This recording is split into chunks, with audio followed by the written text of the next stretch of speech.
क्रोध सबसे बड़ा शत्रु। भगवान बुद्ध क्रोध को व्यक्ति का सबसे बड़ा शत्रु मानते थे। इसी विषय पर भगवान बुद्ध ने अपने शिष्यों को उपदेश देते हुए एक उदाहरण प्रस्तुत किया। एक पंडित जी महाराज क्रोध न करने पर उपदेश दे रहे थे। कह रहे थे, क्रोध आदमी का सबसे बड़ा दुश्मन है। उससे आदमी की बुद्धि नष्ट हो जाती है। जिस आदमी में बुद्धि नहीं रहती वह पशु बन जाता है। लोग बड़ी श्रद्धा से पंडित जी का उपदेश सुन रहे थे। पंडित जी ने आगे कहा, क्रोध चांडाल होता है, उससे हमेशा बचकर रहो।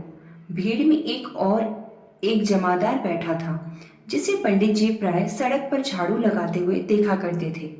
अपना उपदेश समाप्त करके जब पंडित जी जाने लगे तो जमादार भी हाथ जोड़कर खड़ा हो गया।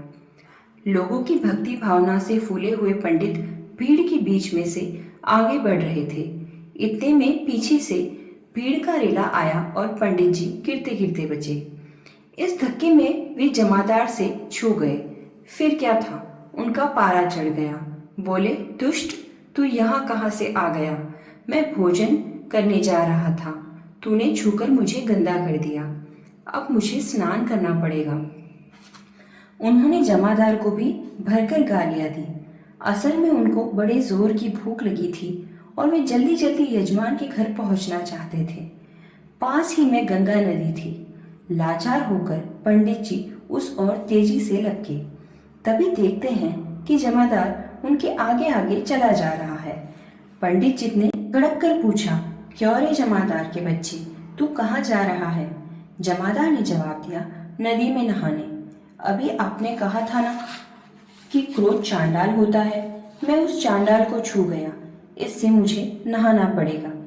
पंडित जी को समझ ही नहीं आया कि क्या बोलूं। वे आगे एक भी शब्द न कह सके और जमादार का मुंह ताकते रह गए। भगवान बुद्ध की कथा सुनकर शिष्य अपनी हंसी न रोक सके और सभी खिलखिलाकर हंस दिए। इसीलिए कहा जाता है, क्रोध हमारा सबसे बड़ा दुश्मन है, उससे हमेशा दूर रहना चाहिए।